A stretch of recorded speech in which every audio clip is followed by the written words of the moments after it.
Hello అండి, welcome to Hemagiri vlogs. అందరూ ఎలా ఉన్నారు? ఈరోజు మనం చూడబోయే రెసిపీ వీట్ రాగి బిస్కెట్స్ అండి. చాలా టేస్ట్గా ఉంటాయి. ఎగ్జాక్ట్ మనకి మార్కెట్లో దొరికే బటర్ కుకీస్ ఉంటాయి కదండి, యాజ్ ఇట్ ఈజ్ టేస్ట్తో ఉంటాయి. ఎంతో ఆరోగ్యకరంగా, అంతకన్నా రుచిగా ఉంటాయండి. అందరూ తప్పకుండా ట్రై చేయాల్సిన రెసిపీ. పిల్లలు చాలా ఇష్టంగా తింటారు. వీడియో స్టార్ట్ చేయబోయే ముందు మీ అందరికీ ఒక చిన్న రిక్వెస్ట్ అండి. మీరు కనుక నా ఛానల్ని ఫస్ట్ టైం విజిట్ చేస్తున్నట్లయితే నా ఛానల్ని సబ్స్క్రైబ్ చేసుకోండి. అలాగే మీరు ఈ వీడియో చూసి ఈ వీడియో మీకు నచ్చినట్లయితే తప్పకుండా లైక్ చేస్తారని ఆశిస్తున్నానండి. ఇంకెందుకు ఆలస్యం, రెసిపీని స్టార్ట్ చేసేద్దామా? ముందుగా మనకి నచ్చిన డ్రై ఫ్రూట్స్ని ఒక 2 టేబుల్ స్పూన్స్ చొప్పున నేను ఇక్కడ బాదం, అలాగే జీడిపప్పు, కిస్మిస్ ఈచ్ 2 టేబుల్ స్పూన్స్ చొప్పున తీసుకుంటున్నానండి. బాదంని, కాజుని చిన్న చిన్న స్లైసెస్ కింద ఇలా కట్ చేసుకుంటున్నాను. కిస్మిస్ని అయితే యాజ్ ఇట్ ఈజ్ అలా తీసుకుంటున్నాను. వీటన్నిటిని ఒక 2 టేబుల్ స్పూన్స్ చొప్పున తీసుకుంటున్నాను. మీరు ఇంకా కావాలనుకుంటే పిస్తా, ఆక్రూట్ ఇలా ఏవైనా డ్రై ఫ్రూట్స్ని మన ఇష్టం వచ్చినవి యాడ్ చేసుకోవచ్చండి. నేను ఇక్కడ బటర్ని ప్రిపేర్ చేస్తున్నానండి. దీనికోసం ఫ్రెష్ పాల మీగడని తీసి, అంటే ఒక 5 to 10 days అయితే బాగుంటుంది. ఫ్రిడ్జ్లోంచి తీసి చల్లగా ఉన్నప్పుడే మిక్సీని ఫస్ట్ స్పీడ్లో పెట్టి తిప్పితే ఇలా మిగడ కాస్త వెన్నగా వచ్చేస్తుందండి. ఇలా ఫ్రెష్ బటర్ అయితే కుకీస్ చాలా చాలా చాలా టేస్ట్గా వస్తాయండి. ఈ కొలత ప్రకారం అయితే నేను 1.5 కప్పు దాకా నేను బటర్ని తీసుకుంటున్నాను. ఈ ప్రిపేర్ చేసిన బటర్ని మనం ఒక 3-4 టైమ్స్ బాగా వాటర్ వేసి వాష్ చేసుకోవాలండి. ఆ పాలు అన్నీ పోవాలన్నమాట. చూడండి, 3-4 టైమ్స్ వాష్ చేసుకున్న తర్వాత ఇలా ఉంది బటరు. మనం ప్రిపేర్ చేసుకున్న ఈ బటర్ని ఒక పక్కన పెట్టుకోవాలండి. ఇప్పుడు పటికి బెల్లం 1 కప్పు దాకా తీసుకున్నాను. దీన్ని మిక్సీ జార్లో తీసుకుంటున్నాను. అలాగే మంచి ఫ్లేవర్ అండ్ టేస్ట్ కోసం 4 to 5 ఇలాచీ తీసుకుంటున్నాను. అలాగే దాల్చిన చెక్కని 1.5 ఇంచ్ దాకా తీసుకుంటున్నానండి. దీనిలో చెక్క ఈ కుకీస్కి ఎక్స్ట్రా టేస్ట్ అండ్ ఫ్లేవర్ని ఇస్తుందండి. చాలా చాలా చాలా బాగుంటాయి దీనివల్ల. ఇప్పుడు మనం తీసుకున్న ఈ 3 ఇంగ్రీడియంట్స్ని మనం ఫైన్గా పౌడర్ చేసుకోవాలండి. చూడండి, చాలా ఫైన్గా పౌడర్ చేసుకున్నాను. ఇప్పుడు ఈ పౌడర్ని మనం మెజర్మెంట్ ప్రకారం అయితే 1.5 కప్ దాకా వచ్చిందండి. మనం ప్రిపేర్ చేసుకున్న బటర్లో ఈ పౌడర్ని తీసుకొని కలుపుకుందాం. మనం ఇక్కడ 1.5 కప్పు దాకా బటర్, అలాగే 1.5 కప్పు దాకా పటికి బెల్లం పొడిని యాడ్ చేసుకుంటున్నాం. ఇప్పుడు మనం ఒక ఫుల్ కప్పు రాగి పిండిని తీసుకుందాం అండి. దీనికి 3/4 కప్పు మనం గోధుమ పిండిని యాడ్ చేసుకుందాం. అలాగే ఒక 1/4 కప్పు దాకా మనం శనగపిండిని యాడ్ చేసుకుందాం అండి. ఇప్పుడు మనం 1/2 స్పూన్ దాకా సాల్ట్ని యాడ్ చేసుకుందామండి. ఉప్పు కొద్దిగా యాడ్ చేసుకోవడం వల్ల ఏమవుతుందంటే స్వీట్ ఎక్కువైనా సరే మనకి అంత ఎగటగా అనిపించదు అనమాట. మైల్డ్ స్వీట్గా వస్తుంది. నేను ఇక్కడ ఒక్క చుక్క కూడా పాలు కానీ వాటర్ కానీ ఏమీ యాడ్ చేసుకోలేదండి. నేను తీసుకున్న బటర్తోనే ఈ పిండిని మొత్తం కలుపుకున్నాను. నేను ఇక్కడ పిండిని కలిపే టైంలోనే డ్రై ఫ్రూట్స్ని యాడ్ చేసేసానండి. ఎందుకంటే మనకి కుకీస్ లోపల మనకి క్రంచీగా తగులుతూ ఉంటాయి. ఈ బిస్కెట్స్ ఇలాగా చాలా టేస్ట్గా వస్తాయి. ఈ డ్రై ఫ్రూట్స్ లోపల తగులుతూ ఉంటే చాలా బాగుంటాయండి.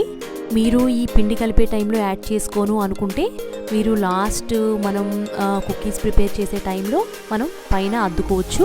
అలా అయినా పర్వాలేదు, ఇలా అయినా చాలా చాలా బాగుంటాయి. చూడండి, ఇది పర్ఫెక్ట్ కన్సిస్టెన్సీ అనమాట. మనకి పిండి చేతికి అంటుకోకుండా ఇలా సాఫ్ట్గా అయిపోతుంది. చూడండి, ఇలా అంటే అలా విరిగిపోతుంది అనమాట.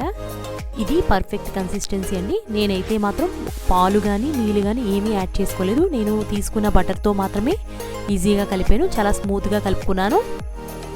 ఇప్పుడు మనం ఈ కలిపి పెట్టుకున్నాం కదండి, ఈ పిండిని ఒక 15 minutes పాటు మనం రెస్ట్లో ఉంచాలి. కొద్దిగా సాఫ్ట్ అవుతుందన్నమాట పిండి.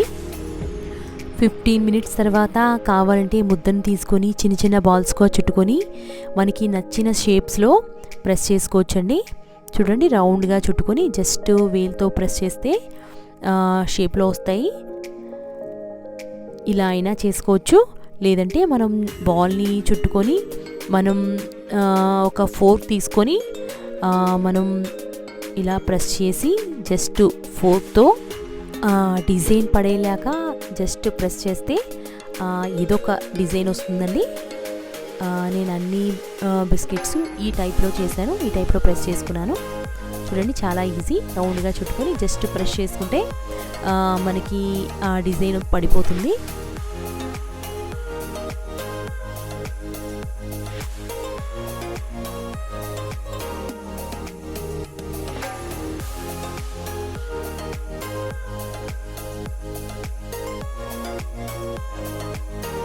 చూడండి ఇక్కడ నేను అన్ని ఉండలు చుట్టేసాను.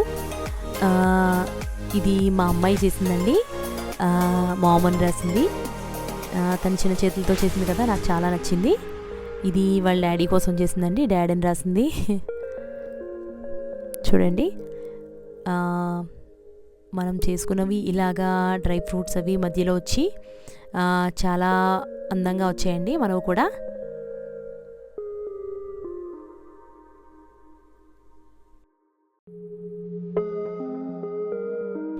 ఈ కుక్కీస్ బేకింగ్ కోసం ఇప్పుడు మనం స్టవ్ మీద ఒక తపాలు పెట్టుకుందామండి. దీన్ని ప్రీహీట్ చేసుకోవాలన్నమాట. ఇలా కొద్దిగా వేడెక్కిన తర్వాత నేను ఇక్కడ ఇసుక వేసుకుంటున్నానండి. మీరు కావాలంటే సాల్ట్ కూడా వేసుకోవచ్చు. ఇలా ఇసుక వేసుకొని మీడియం ఫ్లేమ్లో ప్రీహీట్ చేసుకుందామండి. ఇలా ఇసుకని అన్ని వైపులా స్ప్రెడ్ చేసుకోవాలి. ఇప్పుడు ఈ తపాల్లో ఒక స్టాండ్ పెట్టుకుంటున్నానండి. మన దగ్గర ఉన్న స్టవ్ది స్టాండ్ అయినా పెట్టుకోవచ్చు, లేకపోతే ఏదైనా ప్లేట్ అయినా పెట్టుకోవచ్చు. పెట్టుకొని మనం మూత పెట్టుకోవాలండి. ఒక 5 to 10 minutes దాకా మనం మీడియం ఫ్లేమ్లో పెట్టి హీట్ చేసుకోవాలి. ఇప్పుడు మనం ఏ ప్యాన్లో అయితే బేక్ చేయబోతున్నామో అదే ప్యాన్లో బటర్ పేపర్ ఉంటే అది వేసుకోవచ్చండి. లేదంటే ఇలా నెయ్యిని కొద్దిగా రాసుకొని దానిలో పిండి వేసి డస్టింగ్ చేసుకోవచ్చు. చూడండి ఈ విధంగా ప్యాన్లో లేదంటే ప్లేట్లో మనం కొద్దిగా గ్యాప్ ఇచ్చి ఒక్కొక్క కుక్కీని ప్లేస్ చేసుకోవాలండి. లేదంటే మనకి బేకింగ్ టైంలో కొద్దిగా పొంగుతాయి కదా కుక్కీస్, అవి ఒకదానికి ఒకటి అతుకుపోతాయి అన్నమాట. దానివల్ల కొద్దిగా గ్యాప్ ఇస్తే సరిపోతుందండి. ఇలా నేను ఈ రెండింటిని ఒకదానిపైన ఒకటి ప్లేస్ చేసుకొని మీడియం ఫ్లేమ్లో పెట్టుకొని 55 to 60 minutes దాకా బేక్ చేసుకున్నానండి. తపాల నుండి స్టీమ్ బయటికి పోకుండా మూత పెట్టుకొని ఒక చిన్న వెయిట్ పెట్టుకున్నానండి దీనిపైన. ఇలా మీడియం ఫ్లేమ్లో 55 to 60 minutes దాకా బేక్ చేసుకున్నాను. చూడండి ఇలా 1 hour తర్వాత తీసి చూస్తే కుక్కీస్ అవి పర్ఫెక్ట్గా బేక్ అయిపోయాయండి. చూడండి చాలా ఈజీగా మన కుక్కీస్ రెడీ అయిపోయి ఎంత హెల్దీయో అంతకన్నా టేస్ట్గా ఉన్నాయండి. మీరు కూడా ఈ అద్భుతమైన కుక్కీస్ని ట్రై చేసి ఎలా వచ్చాయో నాకు కామెంట్ చేయండి. మీకు ఈ వీడియో నచ్చిందా? అయితే తప్పకుండా లైక్ చేయండి. మీరు కనుక నా ఛానల్ని ఫస్ట్ టైం విజిట్ చేస్తున్నట్లయితే నా ఛానల్ని సబ్స్క్రైబ్ చేసుకోండి. మరిన్ని ఇంట్రెస్టింగ్ అండ్ ఇన్ఫర్మేటివ్ వీడియోస్ కోసం నా ఛానల్ని లైక్ చేయండి, షేర్ చేయండి, సబ్స్క్రైబ్ చేసుకోండి. Thank you for watching. Bye.